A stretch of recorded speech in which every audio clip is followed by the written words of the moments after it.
Yo, and welcome to the 5th episode of Lake of Rage, a Pokemon trading card game podcast. My name is Kevin Clementi, aka Mellow_Magikarp, and I am joined today by two very special temporary guest hosts. First, we have a returning guest host, Locke, aka Da Locke. Yo. And we have a new guest host. We have Zach, aka Senior Doom. Hey. So the plan is we're going to get to know our new guest host a little bit better with a quick little round of speed dating. We are going to give a recap of all the tournaments we've played this past week. We're going to talk about Players Cup 3 just wrapped up, and we'll be moving into the global finals with Battle Styles Legal soon. We're going to talk about that, give our predictions, and then we're going to talk about something that has changed in the meta drastically, which is ADP has been the most played deck in tournaments for, let's just say forever. And now Rapid Strike Urshifu has been the most popular deck the last handful of tournaments. So we're going to talk about what does that actually mean, or does it mean anything? And we'll do questions from chat. We are always live on Twitch chat. And then some shout outs about an upcoming event that the team has going on. So first off, Locke, how have you been this past week? My week was actually pretty slow because I had my COVID shot last week and I had like a headache for like 4 days straight. So I just played meme decks and went O2 drop because I didn't want to play. Wait, shot number 1 or 2? I did the Johnson one, single dose one, because I didn't really do any research. So, yo, let's go. I realized now is the mistake. So, but it's all right. I mean, I assume you're in a demographic that's generally low risk, right? Yeah, so that's fine. And Zach, how's your week been? It was not as great as the week before. I had a really good 2 weeks ago. This week, my team we lost in the 128 of the team challenge. Victory Scorch finally decided to show its other side and decided not to show up. And then I went 1-3 drop yesterday in the Hexters using Rapid Strike Urshifu. It just did not draw. And it was just bad day for it. So not the greatest week. We'll hope to bounce back later, just as it goes. That's fair. I'm there with you on the welder decks. I had a tweet that ended up getting a heck of a lot of likes, so clearly people agree with me. But I'm not touching welder decks for a little while. I did have a little bit of success. We had a very small local tournament, I guess. I hate to use the word tournament because there were only a few of us actually there, but it was a pretend tournament, and I ended up coming in second with Tempozard. I hit all my welders, which is really all you need to hit. So that was pretty nice. But we're done with welder for a while. Ooh. Okay, so we're gonna get to know Doom a little bit better here. Doom, I'm gonna ask you 20. Well, we'll see. I don't think we're gonna get 20. I'd be impressed. So far, Ozzy has the lead. Ozzy got 16. I think it was 16. Yeah, it was like 16. 17. You got 85%, even better. Oh, wow. Ozzy, yeah, so Ozzy has the record right now. We're going to ask you as many as you can. You will have 1 minute. That is 60 seconds to answer them. So it is rapid fire, no explanations necessary. And I'm partially just using all of these words because I need to pull up my stopwatch. There we go. Doom, are you ready? Let's go. TV or movies? Movies. Cats or dogs? Cats. If you could have any superpower, what would it be? Flight. Last TV show you binge watched? BoJack Horseman. Giovanni or Lysander? Giovanni. If you were a pro wrestler, what would your name be? Zackhausen. Last concert you've been to? Rammstein. Least favorite deck of all time? Zorro Rock. Favorite type of food? Pizza. If you're a gym leader, what type would you specialize in? Metal. Least favorite Pokemon? Spinda. Would you rather wake up early or stay up late? Stay up late. Disney, Cartoon Network, or Nickelodeon? Cartoon Network. Favorite subject in school? Art. Favorite holiday? Christmas. Crushing Hammer or Enhanced Hammer? Enhanced Hammer. And that is 60 seconds. So you made it 16 Mm. questions Oh, in. That is a B minus. Not as good as Ozzy. Oh, come on. Pretty good. Why? Okay, so why Spinda? It was the first one that came to mind that I was like going through all of them that I hate. I was like, which one is it? Oh, Spinda, because I thought Spinda was like shiny the first time in the VGC I saw it. Just a second. You're good. Dog's going off. I saw it and I caught it. I was like, and then it's like, it's not shiny. I went, wait, what?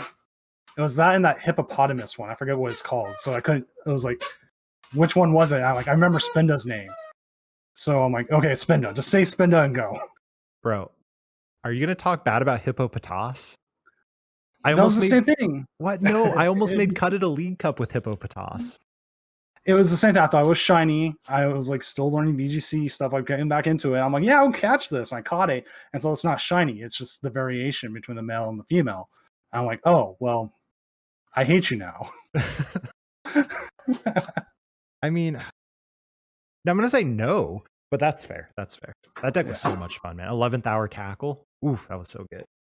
But you see, it wasn't even like it wasn't even TCG based, like a bad TCG card. It's all VGC based on their appearance. So that's fair. That's fair. And then the pro wrestler name. We probably have a few people here who like pro wrestling or who are listeners. Shout out to you. Leave a YouTube comment if you are. But do you want to give a little bit of explanation for those of us who aren't? I only know because watching your stream, honestly. There's a wrestler I follow. His name's Danhausen. He's an amazing wrestler. I've done fan art for him. He's liked my art, retweeted it a few times. And so for the longest time, I was using just Senior Doom as my wrestling name. But then I started just like having for fun with like Zackhausen. Like I was his tag team partner. I was like, yeah, I'm the fat version of him. And yo, that's fair. All right. So we're going to get into next a little bit about Players Cup 3. So this is actually really weird because Players Cup 4 is coming out. I'm actually planning my YouTube videos to talk about Players Cup 4 already. But Players Cup 3 hasn't actually finished yet. So recently, the regional finals for Players Cup 3 just wrapped up. Well, okay, it wrapped up a while ago, but it just got streamed and people's NDAs are no longer valid. Or is that even the right way to say it? Yeah, that is the right way. It's like NDAs, not valid, they've lapsed or something like that. Okay. So anyway, the results are known. That's the moral of the story. We have 4 players from each of the 4 regions. I'm going to do a quick rundown of who they are. I'm going to mispronounce names. Apologize in advance. So we have 4 players coming out of Europe. We have David Innocente with Arceus and Dialga and Palkia Tag Team GX featuring Zacian B. You're going to hear that a lot. We have Federico Rassiopi, also out of Italy. Shout out to Italy with 2 players in there. Coming in with Eternatus VMAX. You have Luca Clavadasher out of Switzerland with Arceus and Dialga and Palkia Tag Team GX featuring Zacian B. And you have the Norwegian Tord Reklev with Excadrill Control. Coming out of Latin America, you have Giovanni Paragali Shand from Chile with Centiskorch VMAX. You have Joaquin Reyes from Chile with Pikarom. Lucas Matthias from Brazil with Luke Metal. And Matthias Martini from Chile with Eternatus VMAX. Coming out of North America, look, okay, we're all from North America. I don't know about you all. I'm kind of biased looking at these names. Like, I know 3 of the 4 players. We have Andres Gabaldon with Eternatus VMAX, Azul Garcia Griego with Tempozard, Kevin Krieger with Decidueye, everyone's favorite, and Mike Fouché with Pikachu and Zekrom Tag Team GX. And then coming out of Oceania, we have David Daratan with Eternatus VMAX, Jack Underwood with, they call it Fire Toolbox. Did you all see this list? It's actually super cool. No. So Jack took Tempozard and took out the Blacephalons and put in Volcanions and then just added a Dubwool. So it's essentially the exact same thing as Tempozard, except with a Dubwool and Volcanions. What? Let's just take a quick. Well, okay, one more name. And you have, two more names. Jeremy Lin with Pikarom and Mitch Nucky with Pikarom as well. Let's talk about this Tempo Zard with no Blacephalon. Could this actually be a viable thing? Is the Blound necessary in that deck? I think it is. This format, sure. Like, considering I've had some success with a similar-ish deck, but past format, the old Viv format, it seemed like it got lucky. That's fair, because the double hits up to 270, which is, I mean, it's good against Pikarom. Obviously, if they don't bench into Dene, you just need Welder Crystal. It's good against Mewtwo and Mew if that's a real deck. But like, I don't know. I don't get how. What do they do? What do they do against like Eternatus? I don't understand against VMAXs, you still have to hit twice with double, but you'll get one shot yourself. Yeah, that's. I'd be super curious. I wonder. I haven't seen if they posted their matchup spreads, because I could see this having a better Pikarom matchup, but I'm not sure. They probably did well against like Pikarom. They probably even got maybe a few of the loop medals. Like that would probably definitely help them. True, considering how beneficial that is. So, I definitely would like to see their matchup spread. It's just because I don't know. After playing Tempo Zard, the Blound's just so good. Like, even though you don't always get the Blound to work, it's just like, Locke, you've played a lot of Tempo Zard. How often is the Blound finishing games for you? Probably like 80% of games. Oh my gosh, that's more than me. I was gonna say about 60%, which is plenty. Like 60% is a lot to play 2 cards, but it's such a good finisher though. Right? I'm in agreement there completely, but can't deny I am incredibly impressed with the amount of Pikarom because the deck is absolutely broken. But I was super wrong. I was thinking the play was Centiskorch going into the Players' Cup, so oopsies. You mean the play that every testing group came to the same exact conclusion? We did, and I was actually feeling really good once I saw everyone tweet that out, and I was like, yo, I know what's up. Boy, everyone was wrong. Except Giovanni. Giovanni from Latin America is the one Centiskorch player to make it through. So shout out to the one Centiskorch. But for the global finals, Battle Style is going to be legal. Do you all have any ideas or it can be a prediction, or it can just be someone you're rooting for? Who do you think is going to be coming out on top or end up with that stipend, top 3? Do you feel any names stand out to you? Tord. Yep. Tord's too good. Tord's just going to bring the exact same 60 and still win. Yeah. So I think the first question I have is, do we think Tord is going to bring control? I think he will. He'll either bring control or he'll bring some sort of new variant that nobody thought of. And this is when he's going to show it off. I think if we ever have a deck break the meta, like a new deck break the meta, I think this is the tournament. Tord, because like the Limitless crew is going to work with him too. And I feel like a lot of people do kind of forget, just like as a whole, Robin Scholes and Philip Scholes are really good deck builders. And Pedro as a testing partner is also incredibly, like the whole squad, because they also have Medi and they have a bunch of people over there. Oh, Nico's on the squad. Like, bro, that's a lot of brain power. So you think so if you were going into it, you're like, I'm pretty sure Tord's going to bring control.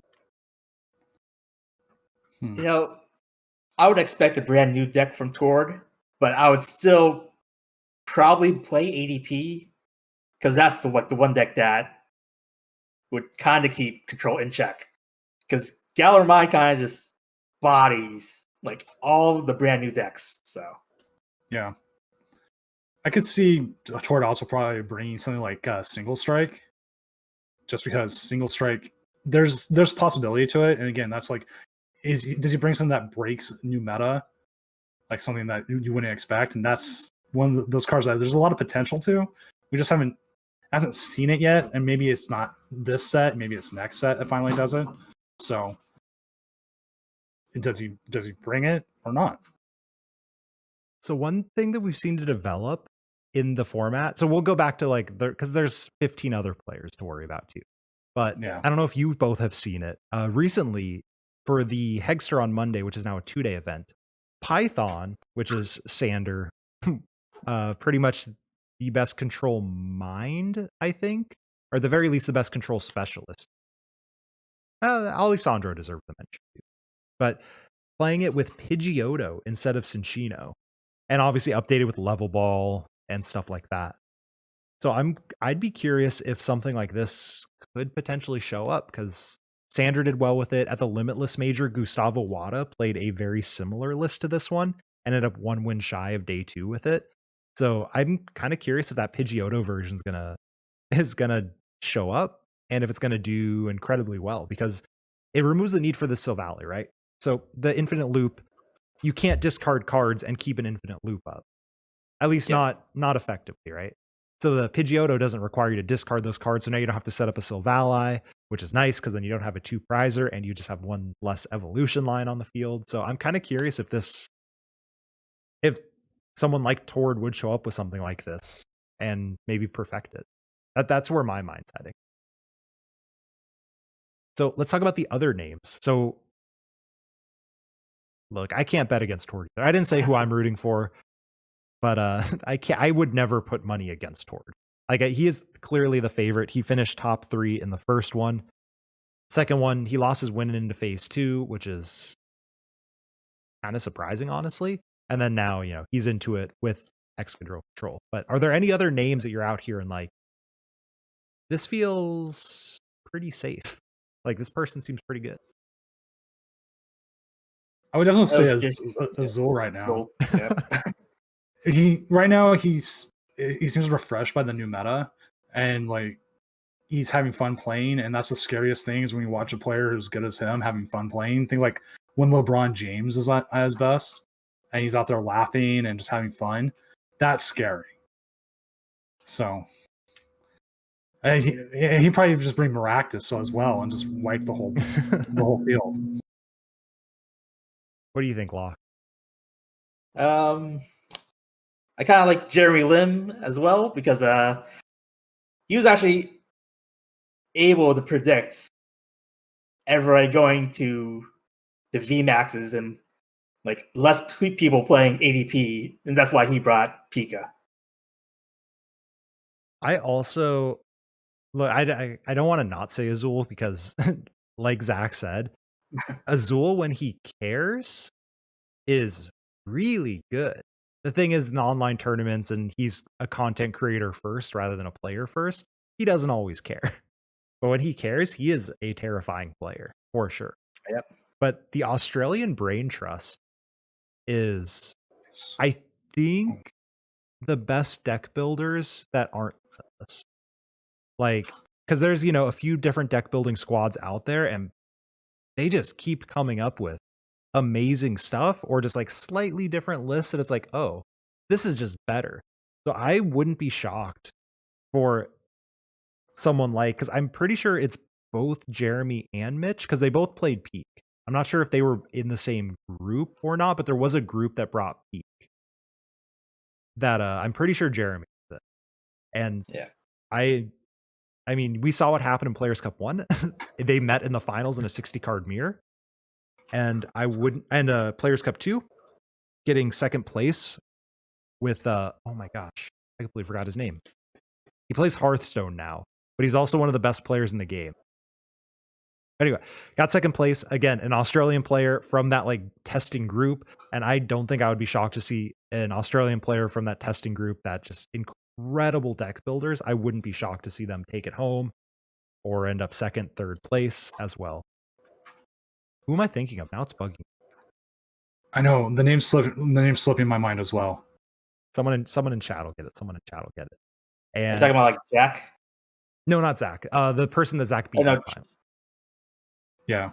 Wasn't that the Luke Jack? Metal? That's what I said. No, it wasn't Jack. Jack was Luke Metal, yeah.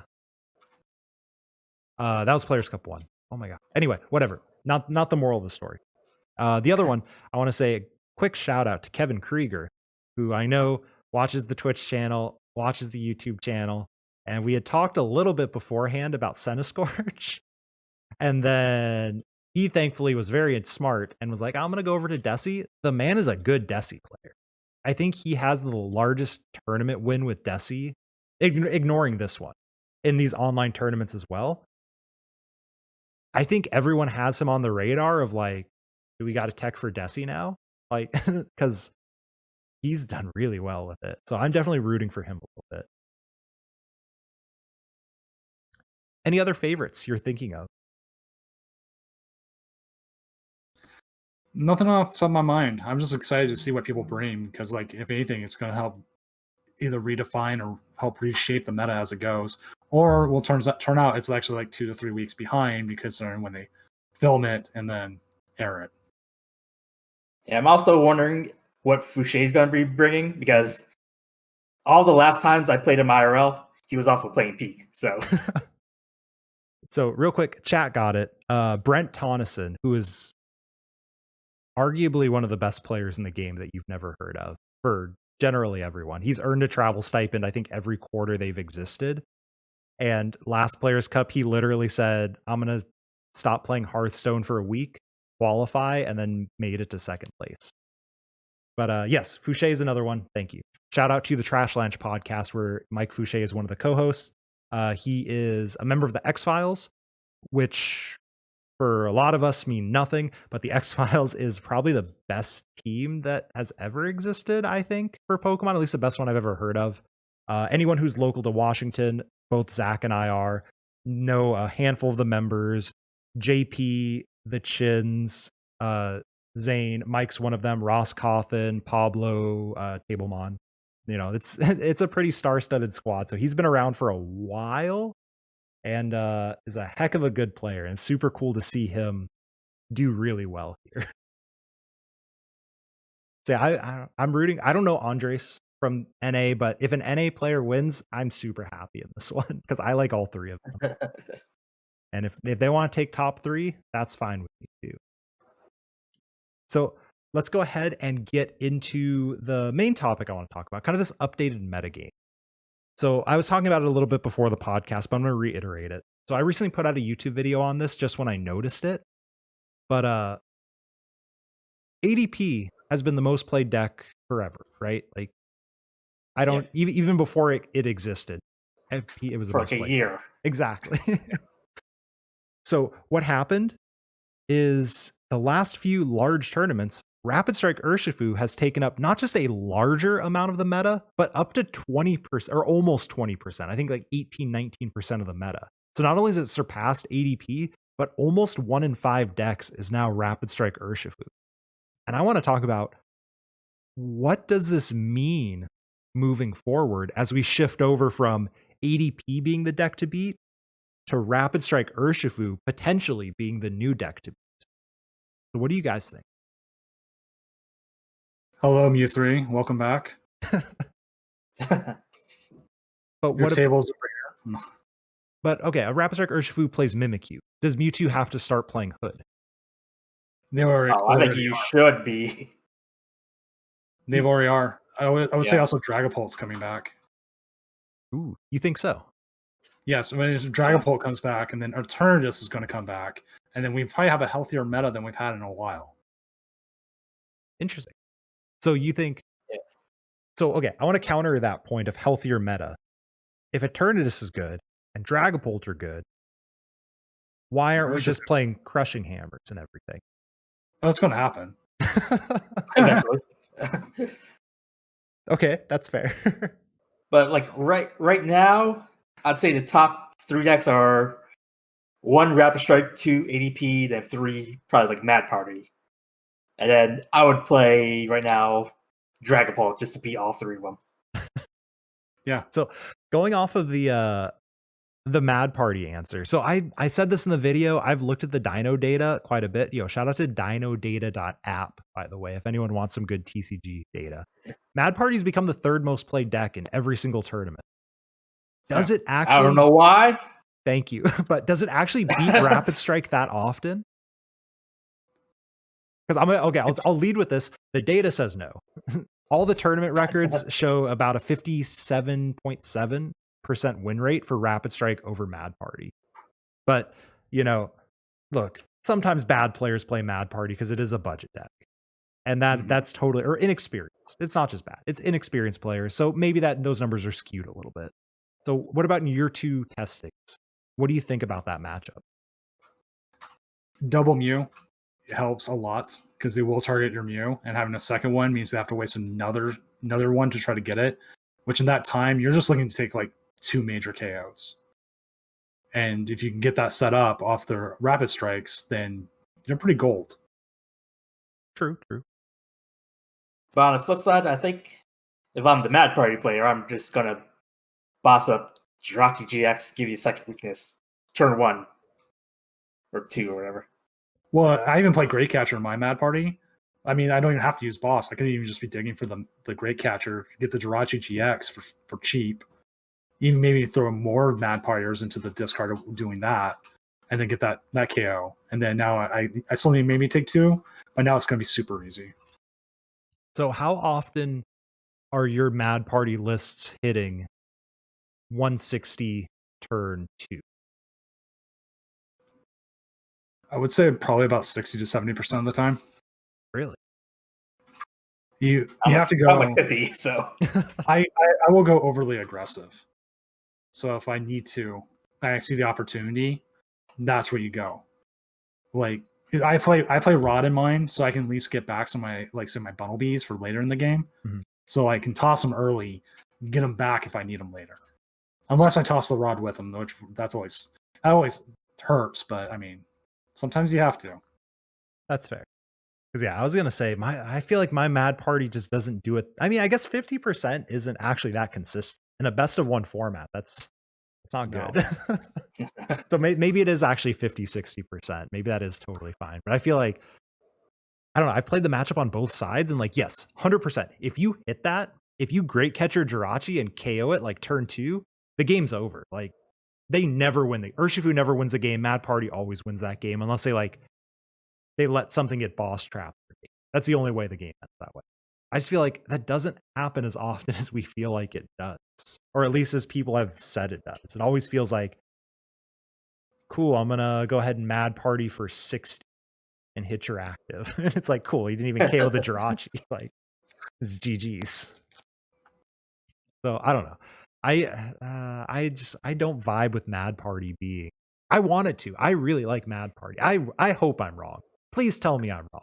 I just don't vibe with Mad Party actually being like the 3rd best deck in the format, even though it's the 3rd most played deck. Yeah, I would say Mad Party is almost like exactly like its name. It's mad and like mad mean almost. Either you hit everything.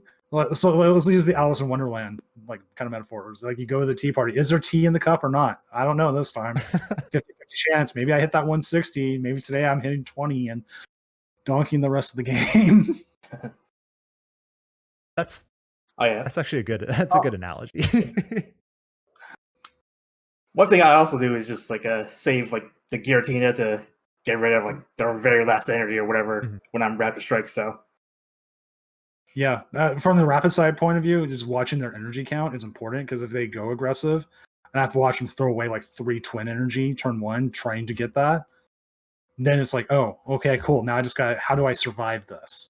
How do I make this prize trade better? Do I ever evolve into VMAX and try to make them take 3 prizes with 4 energy left? How do I make them do that? So to move away from Mad Party for a second, all the things we've kind of been going for of like, okay, a Rapid Strike main meta means Dragapult becomes pretty good, Mad Party becomes pretty good or pretty highly played. ADP is still there. Don't get me wrong. It exists. Yeah, I think ADP's favored over Rapid Strike. You think? Wait, what? Okay, this is news. This is news. Explain. I think you just go first. You just GX turn 2, and you just get your alternate ray off because they're not taking out your ADP. So you. I think the ADP matchup comes down to how aggressive they get with the Dedenes and stuff. Because I find like prize wise, the Rapid Strike I play against ADP, I'm usually trying to get the hit enough where I'm going to take a 4 prize turn by the end, like depending on how I spread everything. And as long as I'm doing everything right, I'm just that turn faster than they are. And as long as I'm not playing aggressive with like my own Dedenes, I should be fine. Because they're going to have to at least take, if I get 2 VMAXs or so, it takes them at least 2 shots to KO them. So they don't get their fabled 1 shot. I might need to play the matchup. A Rapid Strike needs 5 turns to win, to do the first impression attack, to do a max flow, a first impression attack, and then another max flow. And that was after your first turn, which you just pass or strafe or whatever. So that's already 5 turns. And I definitely agree that ADP could just win in 4 or 5 turns before that. But it depends. It depends what you strafe into. If you strafe into a Crobat or a Dedenne, then you go strafe. They come up in GX, presumably. We'll assume they don't miss, even though it does miss for sure. I hate ADP. They GX. You hit for 150. We're assuming too you didn't have to bench a Dedenne or Crobat. That does change things. I've been pretty consistently able to set up with Rapid Strike without benching one and playing around Mawile. But that's another one. We assume ADP is not going to miss. We're also assuming we don't have to bench a Day because things change big time. Yeah. So you hit them for 150. They hit you. You're then able to go 4 prizes with the Gmax Rapid Flow with the stuff you strafed into and the active. Or 5 prizes, I guess. And depending if you want to play around Stamp. And then you have another V on the bench. They take their first prize. And then you go boss a Crobat or Dedenne because they had to put it down there. And you first impression it. So you can win in 4 turns, which is faster than ADP can. Again, this is in theory. Things had to go right. Usually, ADP also tries to win in 4 turns as well. So, I mean, you're not wrong. It does depend what you strafe into in this scenario. If I strafe into a Zacian, it becomes a little more awkward. If I strafe into an ADP, then we're probably fine, depending if you play like Dojo stuff like that. Then the math kind of matters. But yeah, I find the Dojo version's much better because that extra 10 damage from it matters in the ADP matchup. That is true. That is true. Sorry, I just did the math in my head of like Zacian. It's like 150, but 190 actually does matter. Yeah, agree. Yeah, it also helps you like if you could get like a sneaky KO on like the Mawile. Like all of a sudden 190 at Mawile, that could speed it up and make them a little bit more aggressive than they probably wanted to be. And I find that this comes into like a little bit of mind games against the other player. Like you do something like that, get them aggressive, a little tilted, maybe they make a mistake, and then you can continue to win. True. So do we think then, are people sleeping on ADP? As stupid as that sounds, Rapid Strike's the most played deck in these tournaments. Now, should it still be ADP? I think people are just tired of playing ADP a little bit. It's automatic. Yeah. But what took them so freaking long? Why now? Because Karate Yeah. That's fair. I guess actually, you kind of could see it during Players Cup 3 because the most played deck was E-Turn followed up by Sunny. Then it went ADP. That is true. That is true. Yeah. Okay. Because I was expecting way more ADP during Players Cup 3. So it is because it's been an interesting thing. When there's money on the line at these cash tournaments, normally ADP shows out. Like it's always the top played deck, whether it's a Hegster or whatever other tournament might exist. And then you suddenly show a GG Tour with cash prizing on the line, where it's a $10 entry fee, and it's like, it's like 50% ADP in this meta. I mean, not actually that high. But yeah. No, like close to 30 at least. Yeah, it's just like a huge jump, and you're like, why though? I mean, I know why. It's logical. Yep. Are there any other thoughts to a Rapid Strike meta? So let's assume that ADP does not re-overtake its spot as number 1, and Rapid Strike is still a decent chunk more played than ADP. We've talked about Dragapult, which means Eternatus might be able to come back. Talked about Mad Party. Is there anything else that you think happens? You also play the major healing decks because that just bodies Rapid Strike. If you just go like Quad Cheryl, whatever deck, or like a Luke Metal, just healing a bunch. So Luke Metal, yeah. I don't think Cheryl decks are actually that good. No Orbeetle? No, I played against Orbeetle in Azul's tourney, the one that did well with a Dragapult, the Power Plant Dragapult, and they would go digging hard for the Cheryls and this end up with these absolute trash hands, it seemed. And I just kept hitting them for 130 spread, 130 spread. And then maybe they hit it, and then I kept going. They could never have energy to attack back. And I just kept going. So it was just a matter of time for me to win. That's so surprising. I would have predicted you to lose that matchup like 98% of the time. It seems so bad for you.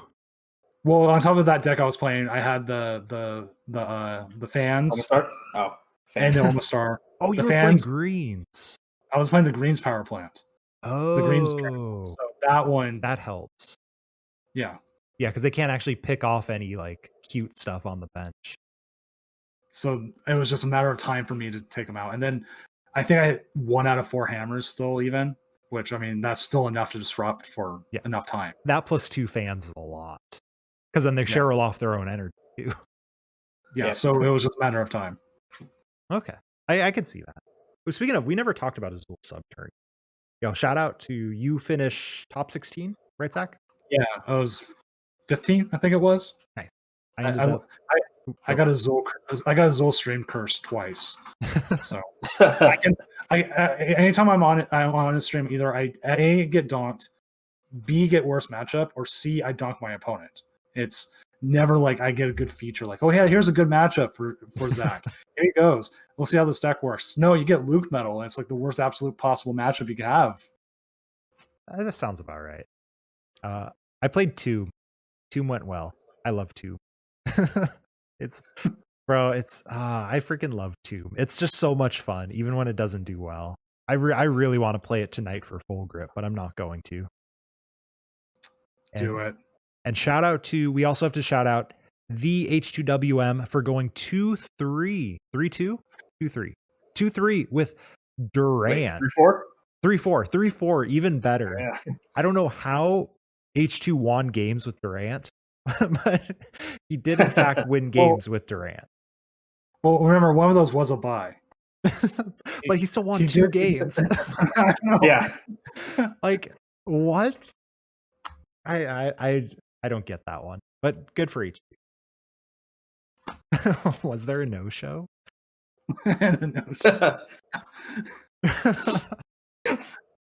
We should check that. I know. All right, so we think Dragapult might start to show up a little more, assuming Rapid Strike stays the most popular deck, which could mean more E-Turn coming back as well, and potentially tanky stuff. Which, Locke, you didn't mention any specifics. Do you have any ideas besides Orbi of like a deck that can abuse Cheryl?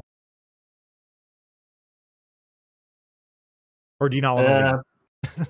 I really don't know, but it's pretty much Rapid Strike itself. if you want to play the Cheryl build just to beat the mirror, but yeah, because with that you're trying to Gmax Rapid Flow and then go ahead and heal yourself because then you've discarded your energy for an attack anyways. Yeah, Cheryl seems like it fits most in there. It's just how do you make it work? That's fair. Because I've tried Cheryl heavy decks and that card sucks. I've tried it with Corviknight and it's like when it sets up, it's great. Yeah, cool. But then I run into Victini V and plays fans or something else and it just completely bodies me. Ooh, or even ADP does. What about Togekiss? Because with Rapid Strike, you just don't bring Peeker off in a Rapid Strike meta. Unless you're willing to take an auto loss to 20% of the field. Does that make Togekiss with Palpad, Bronzong viable? No I idea. guess you could always just search for your Cheryl and for your turn you could just attach a triple acceleration energy or whatever, and then that automatically gets discarded. So true. I think the biggest issue that comes in with Togekiss though is your damage output. Like Yeah. at least in expanded, it can recycle those energies, and you have other things to up your damage output. With this, the 120 just isn't enough. Sometimes it feels like. And you're not wrong. 120 is remember when 120 was a good number? Remember when Zoroark hitting 120 was like everyone thought it was so broken? I was like, oh my god, stop hitting me for 120, please. Oh, how could they give this card this ability and it hits 120 damage? Boy, the game's changed a heck of a lot in the past couple years. I keep waiting for double color DCE to get reprinted. Like, it's like one of the first times where we really haven't had it in a while. Mm-hmm. So, I'd be a fan of something like that, or like a special charge just for Twin Energy, or something to make Mad Party a viable deck post rotation. Because yeah, right now it's just like you just printed this cool thing and then you just kill it, which is, I mean, what Pokemon tends to do. Yeah.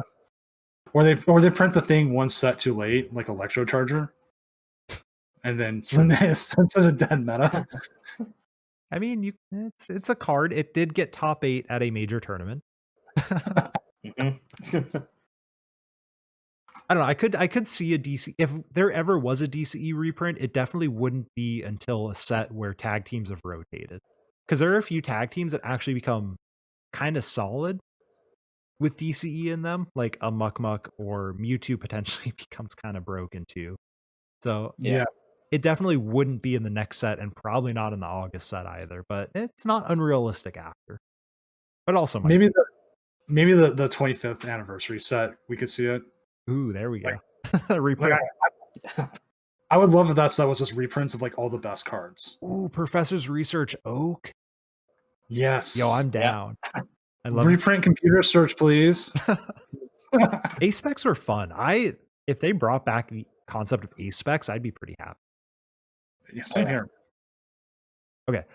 So we're gonna go ahead and are there any other thoughts on the meta from that you haven't mentioned? I'd also play Mew in a bunch of decks as well. Yeah. Oh, that's Mew. Mew is your new tech. You need it in there. Agreed, 100%. I was able to beat several rapid strikes with Tempo Zard, and outside ignoring the couple that I donked, the Mew played a very big role in that matchup for sure. All right, so we're going to get to viewer questions. So as always, we are live on Twitch, twitch.tv/mellow_Magikarp, and we're going to get a couple questions from chat. If you are currently here live with us, you can redeem Ask a Question, and we'll answer it. So the first question is from the Gyroscope Eevee. You have to eat one type of food for a week straight for every meal. What would it be? Cheeseburgers. Steak. Actually, I've already done that, so. Is it still cheeseburgers if it has to be the same toppings every time? Sure. Okay. And same thing, same cut of steak every time. Yeah, I mean, seriously, I've done that before. It's you don't buy most of a cow and not eat the same cut for like a week. That's a good point. I would definitely say Euros for me. They're so good. I could eat Euros all day. All right, the next question comes from Slapjacks13. Does Doom have a favorite card based on art? I do. It's the Haunter from Vending Machine Series 3. It's a Japanese only card. It's by Sumiyoshi Kazuki, I think is how you say their name. It's an amazing card. Like, I love the art. And it's one I've been trying to get a hold of for a while, but it varies in price from like $30 to $100. So I'm not sure yet if I want to get it at that price. For those who don't know, also, I think a lot of people on Twitch know, but potentially some of our listeners on YouTube or at home don't know. Zach, aka Senior Doom, is a professional artist and also does quite a few commissions for Pokemon stuff. So the art question fits perfectly with his stream as well as his content.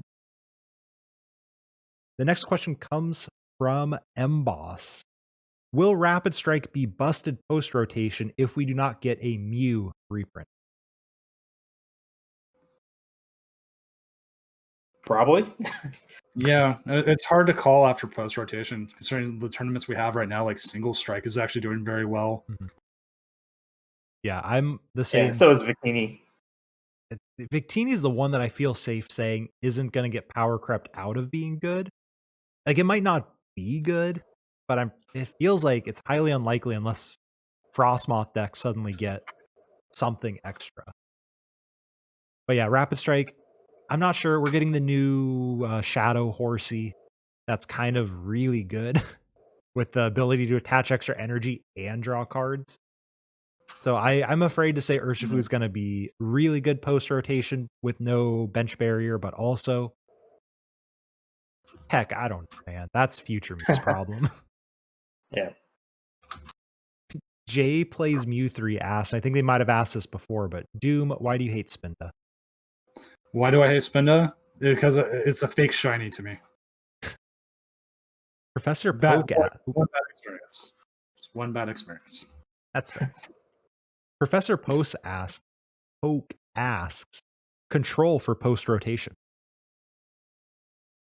If it comes back, I'll love playing it. I like to play against Control because I have a very, very high record of beating them. I don't know why, but I can play very well against Control. I can't play Control well. What do you think, Locke?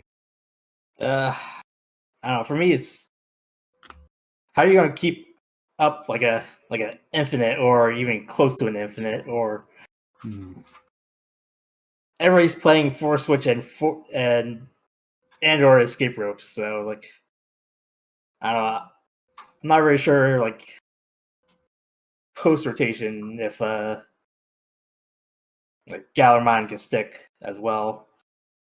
But at least we have Crushing Hammer. I am in agreement. I don't think the card pool is there for Control currently.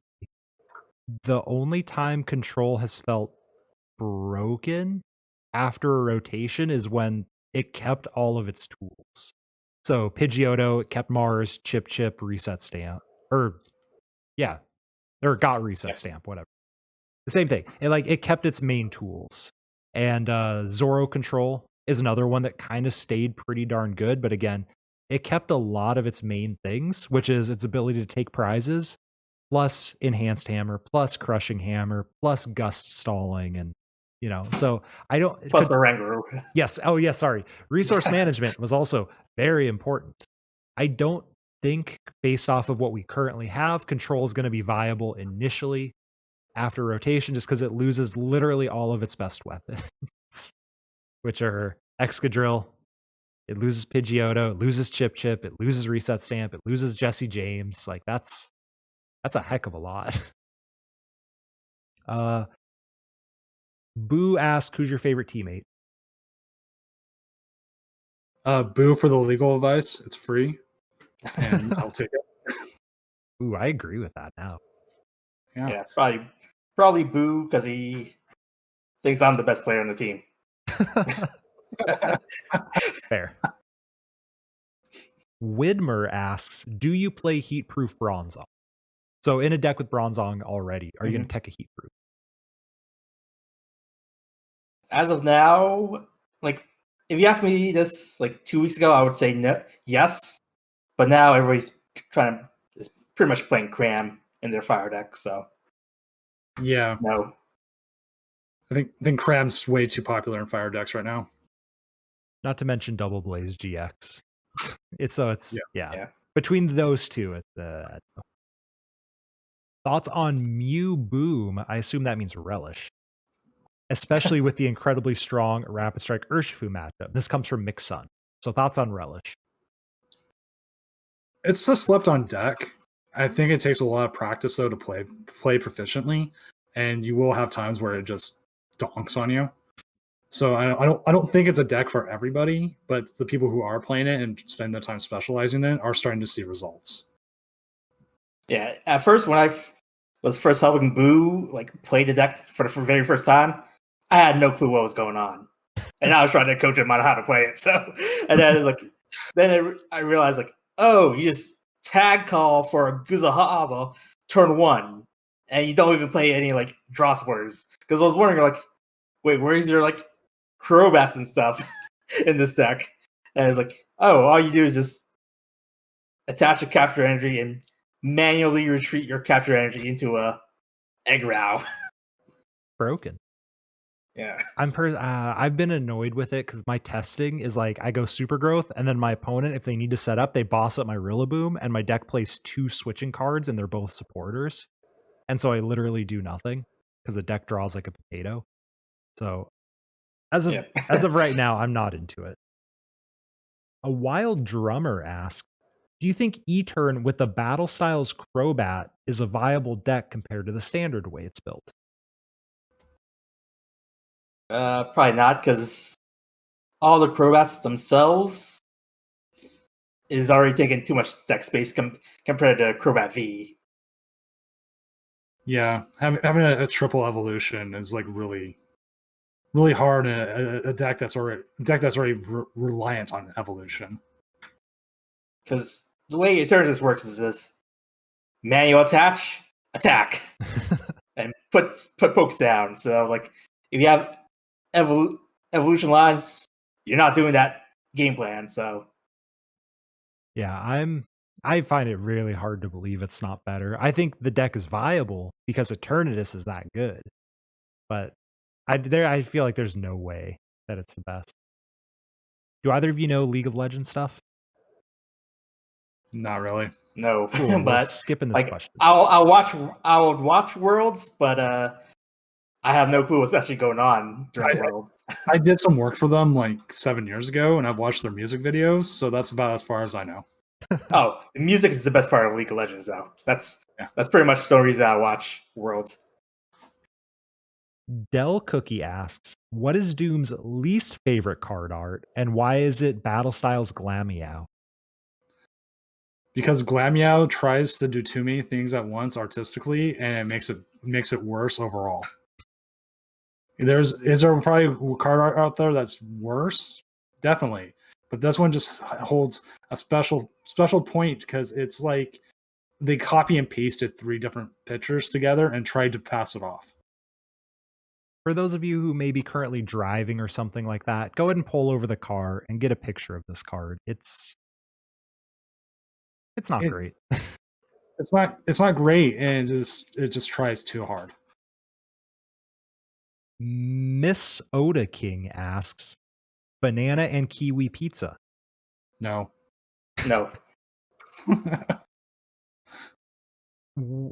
Maybe, actually. It depends on the type of cheese and the type of sauce. I could see that work. Just not with it starts becoming an actual pie and not a pizza. Banana and kiwi pie does sound good. I support that. That sounds good. Yeah. Okay, I changed the crust to a pie crust, and instead of cheese and marinara sauce, I put whipped cream and cheesecake. Yeah, that sounds awesome. But isn't it a pizza anymore?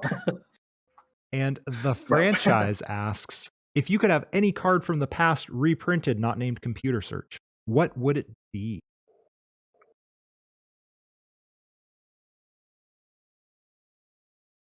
Dazzling Machine. That's a good one. Can I already say ADP? No. What? No. Not at all. I just wanted the reaction. No, from the past. Actually, I would actually like something like Dawn Wings and Crowsman reprinted. Something that comes forward from the bench. Something like Caldeo EX, where it could jump forward and you could do retreats. But then again, right now with the current meta, with Rapid Strike Urshifu, that might just make it a little too broken. That's fair. Just give me N back. I'd be happy.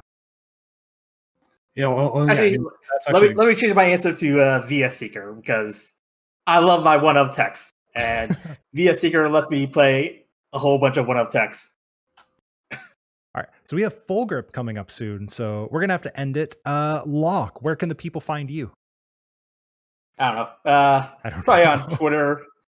The Locke is with an underscore and a 0. Zach, where can the people find you?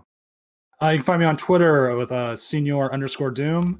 You can find me on Twitch. I stream Wednesdays through Saturdays with the name @senior_doom as well. And also, if you just want to see my art, zachroy.com. That's ZACHROY.com. Perfect. And you can, of course, find me, Twitch, Twitter, YouTube, at mellow_magikarp. And that will do it. This has been another episode of the Lake of Rage podcast. I'll catch you all next week.